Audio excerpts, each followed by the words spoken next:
It's 10 o'clock. This is Sky News at 10. Our top story. Remembering the scores who died, Hong Kong residents remember the victims of the tower block fires as authorities begin to clear the volunteers trying to help. Pressure grows on both the Chancellor and Prime Minister. Despite Number 10's insistence, no one was misled of the state of public finances before last week's budget. A tribute from the King for the playwright Sir Tom Stoppard, winner of Tony and Olivier Awards, an Oscar and a Golden Globe, who's died at the age of 88. Hundreds die in landslides in Indonesia as cyclones also bring devastation to other parts of Southeast Asia. And we'll take a first look at tomorrow's front pages in our press preview from 10:30.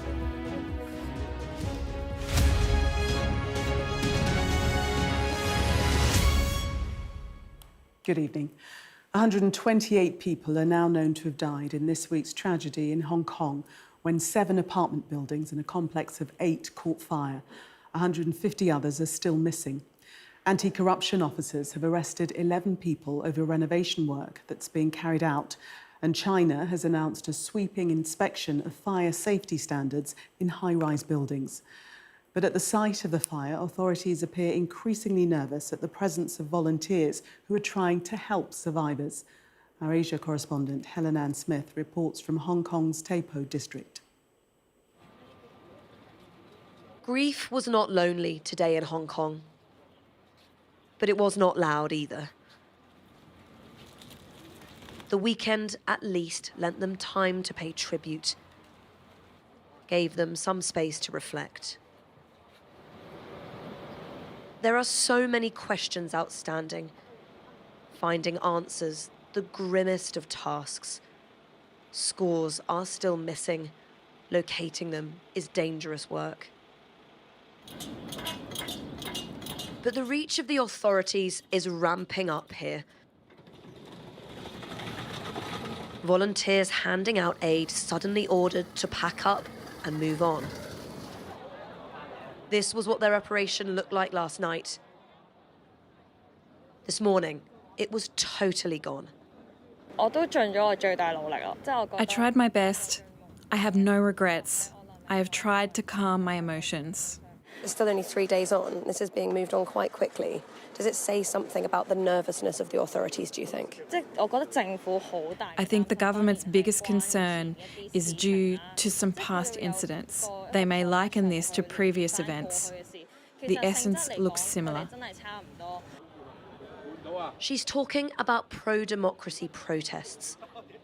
Grassroots momentum now crushed and controlled, leaving behind paranoia.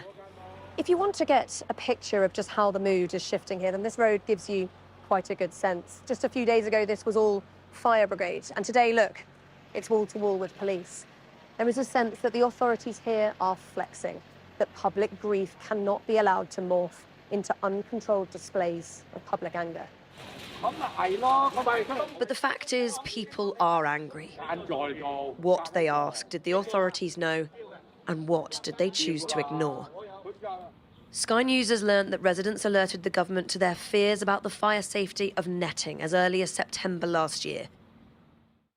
This email response a few months later to an activist working with them states that the mesh's flame-retardant properties meet safety standards.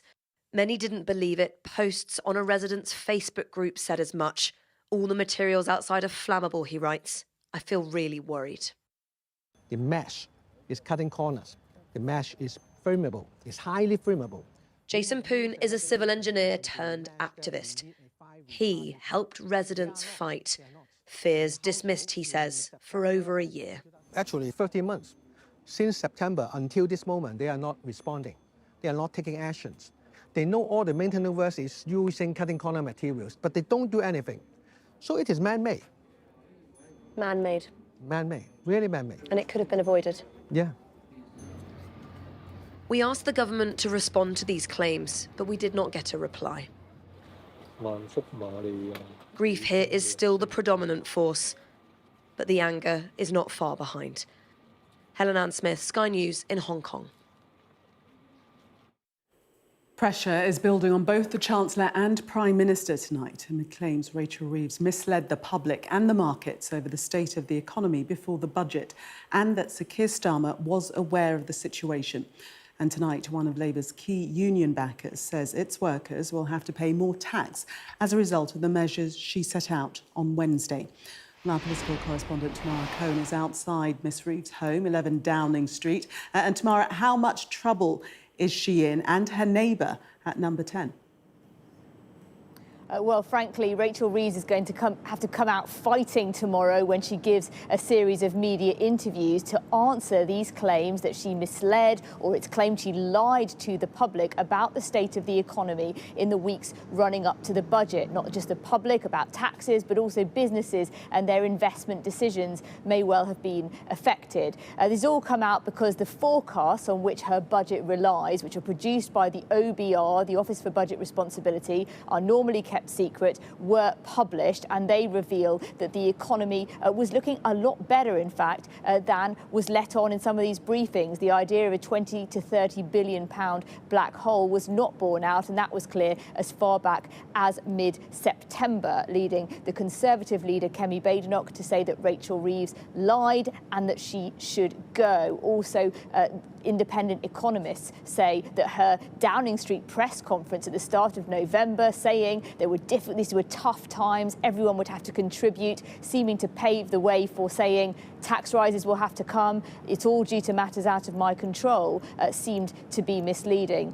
Now, tonight in the newspapers are claims that Keir Starmer knew about these forecasts and also knew about the message that the Chancellor was going to be putting out at that press conference hinting at tax rises. And I can confirm from number 10 sources that the Prime Minister was aware of those forecasts. I'm told that number 10 say that of course he was aware of the OBR figures, but they say that those figures showed the need for significant revenue raising to produce the headroom that was needed, and they absolutely reject the idea that Rachel Reeves misled when she made those claims. But Keir Starmer now entangled in all of this as well. Rachel Reeves and the Prime will be answering questions tomorrow. The Prime Minister will no doubt have to answer questions in the coming days, but this does feel like quite a significant moment for this government, and there were lots of questions that will need to be answered.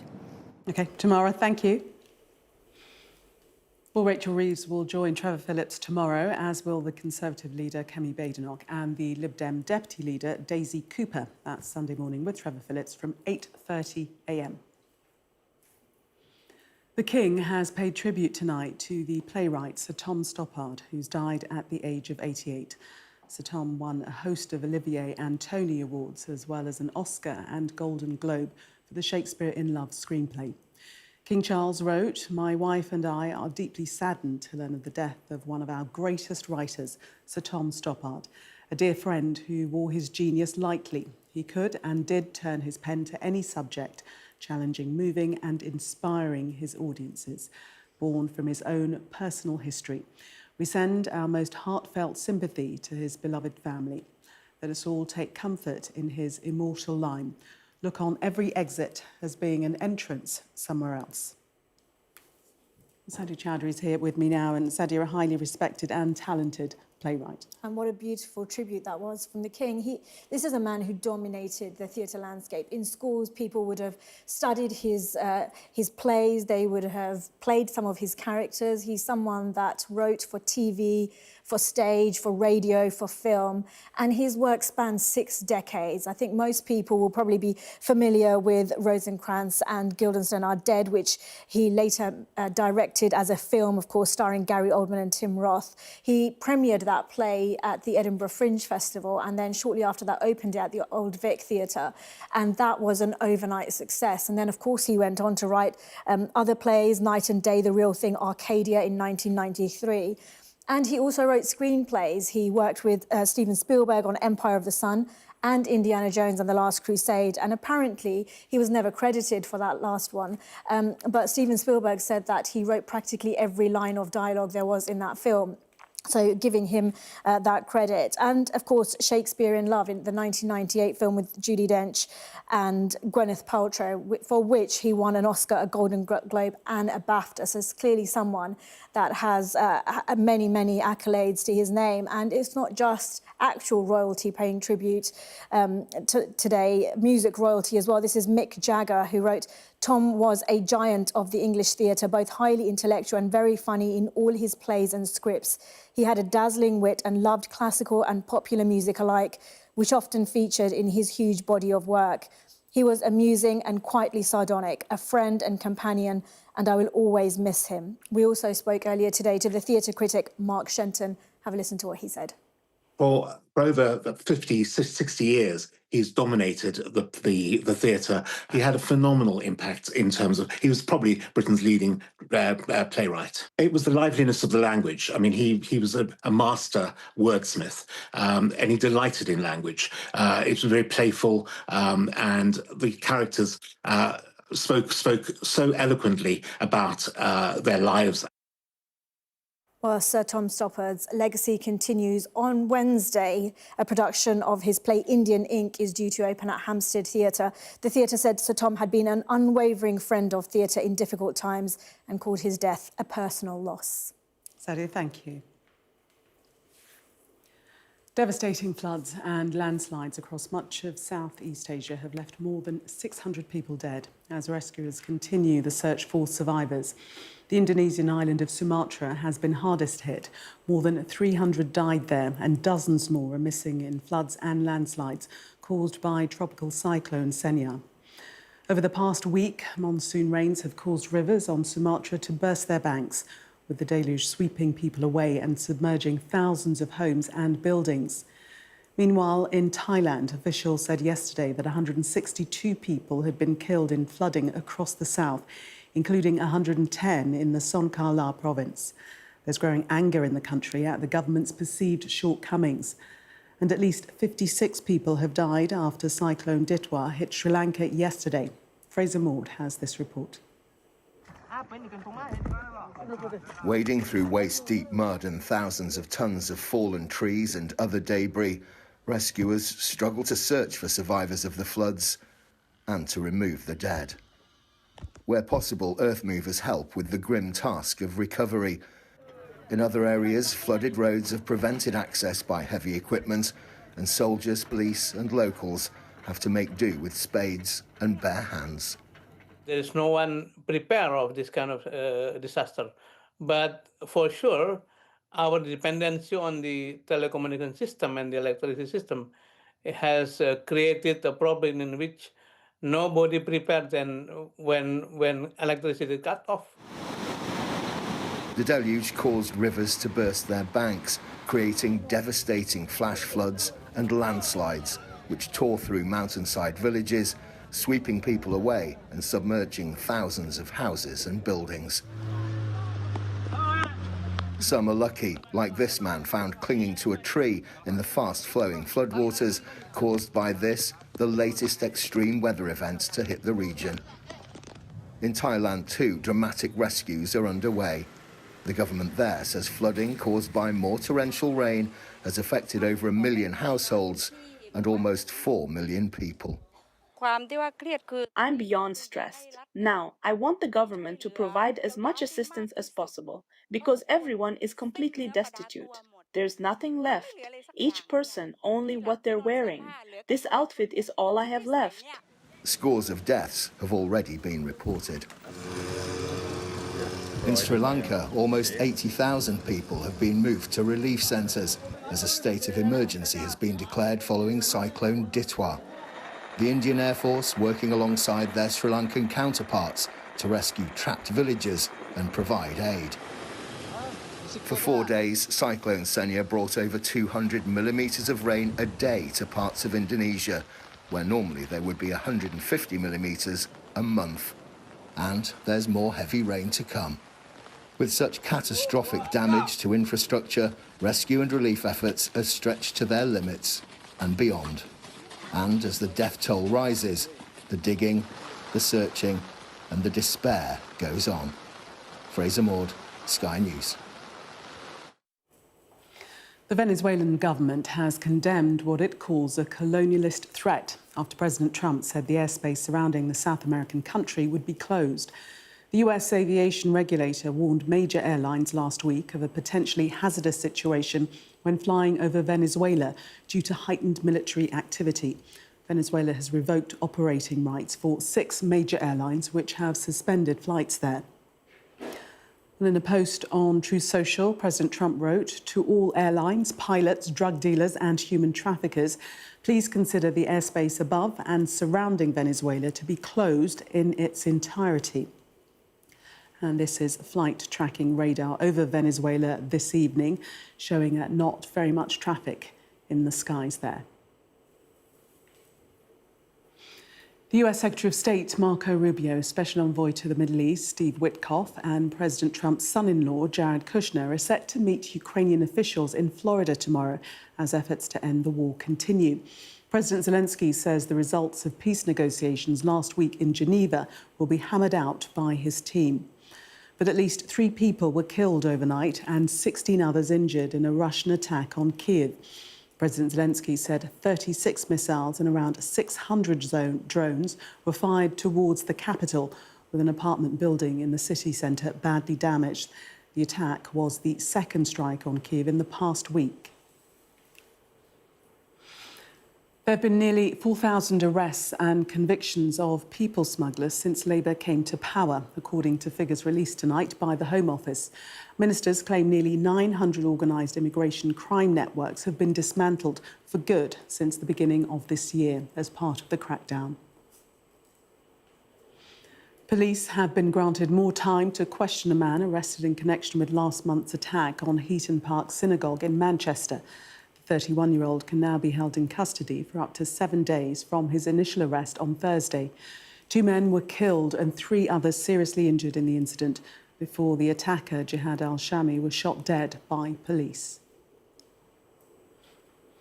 The first day of Your Party's conference in Liverpool was marred by controversy when co-founder Zara Sultana declared she was boycotting the event on the day the other founder, Jeremy Corbyn, made his opening speech. Our political correspondent Rob Powell is in Liverpool, where he spoke to Ms Sultana about her growing frustration with those behind the new party. It's been a long road to Liverpool, but as Your Party supporters gather, tensions are still flaring. So we're expecting Zara Sultana now, arriving at conference with someone that's just been kicked out of the party. Zara Sultana helped found this party, but after some members were expelled on the eve of this conference, she's once again hit out at colleagues. Is this a purge of your supporters? It is something that is deeply concerning, especially when we are calling for a democratic party. We are not here to expel people. We are not here to build a culture of witch hunts. And then the former Labour MP suddenly leaving her own conference and boycotting the first day. You've called these expulsions a witch hunt. I mean, who's orchestrating the witch hunt? Nameless, faceless bureaucrats who that that are unelected and should be held to account. People around Jeremy Corbyn? There are people around Jeremy that have learnt the wrong lessons from their time in the Labour Party, and where they have been on the receiving end of witch hunts, of smears, of leaks to the press, of acts of sabotage and intimidation. Unfortunately, they are now dishing that out. Earlier in the day, Jeremy Corbyn opening the conference. All right, here we go, Jeremy Corbyn. And acknowledging the problems getting to this point. As a party, we've got to come together and be united, because division and disunity will not serve the interests of the people that we want to represent. So that's the basis on which we've launched the party. Thank you very much. The organisers have been a bit worried about disruption, but overall that went down pretty well. Jeremy Corbyn did acknowledge some of the splits that have been bedevilling this party. Overall, it was a bit of a greatest hits ceremony. Be in no doubt, this isn't a nest of singing birds, though. Infighting is something of a habit for the left, but while sources say the expulsions were made because some supporters were also members of other parties, those kicked out say it's a missed opportunity. We need a new left, in my view, and I think 800,000 people supported that call for a new left. I think it's a shame that the organisers have decided to target socialists like me rather than uniting against the real enemy. But old allies of Jeremy Corbyn say rules are rules. You can't be a member of two parties because all you do is bring dissent into your party. So the SWP and a number of other Trotskyist groups are being told, well, look, comrades, it's good to have you here, but you're not going to be members of our party. Age-old troubles in this new grouping, but with other left-wingers now vying for votes, more infighting could leave some wondering whose party this really is. Rob Powell, Sky News in Liverpool. The boss of one of the UK's leading AI firms has suggested the growth of artificial intelligence could have a bigger impact on society than the COVID pandemic. Mark Warner spoke to our technology correspondent, Roland Manthorpe, about how AI is currently doubling its capacity every 7 months. You probably noticed, but AI is getting really good, really quickly. It feels like at the moment that there's a release from one of the big AI companies almost every week, and honestly, you get the stuff in your hands and it's incredible. And it's not just me that's saying this. I mean, there are Silicon Valley insiders like Mark Benioff saying about Gemini 3, which is Google's latest AI model, the leap is insane. I mean, these are really serious improvements. So I wanted to speak to one of the most influential AI founders in London, a guy called Mark Warner. He runs a tech company called Faculty, and perhaps more importantly, he's a scientist who's been in AI right since the beginning. Right, so Mark, can you explain to me what we're seeing here? So this is a really interesting experiment from an organisation called Meta, where they took about 170 software development tasks and they got humans to do them, 40-odd humans. And then they said, on average, how long does it take a human to do it? And then they took all the AI models from about 2019 to right up to the modern day and said, for each of those tasks, what sort of human equivalent time do they achieve a 50% success rate on? So it's a slightly complicated thing, but ultimately they're asking, how does the AI compare to the human's ability to do a particular task? What they found was this unbelievable pattern where there's a very strong exponential trend. If you had to guess, what would you say would be the shape of this curve from there? Is it just going to keep on going up? It can't keep on going up forever. So eventually, if you sort of naively extended this trend, the amount of energy you'd need to train these models would be, more than exists on the whole planet. So this has to top out at some point. We're doing a bunch of work to try and understand exactly when and where that will happen. But I think it's probably likely that there's at least another sort of 5 years of this. And it's worth saying that what this trend is showing is that these tasks, the tasks that AI is capable of, is doubling every 7 months. You compared this to COVID. COVID's by far the biggest disruption of my life, and same for a lot of people. This might seem strange, but could this be as big as COVID in terms of disruption, bigger than COVID? If the trend continues and if it generalizes, so two very big ifs, but if those were true, this would be way bigger than COVID. It's in a sense, COVID was a temporary shift until, we had figured out vaccines and immune systems adapted and the virus changed. This will sort of be a more permanent reshaping of how everything operates. I thought the number that he said really stood out. There's a doubling every 7 months. And he reckoned that we've got maybe another 5 years of this. When you saw that graph, where will it go next? I mean, I don't know the answer, and I don't think Mark does either. But I think he's saying that it's something we should be thinking about. Time now to get all the very latest sports news with Alison. Staying connected is vital for business. Sky Business sponsors this report.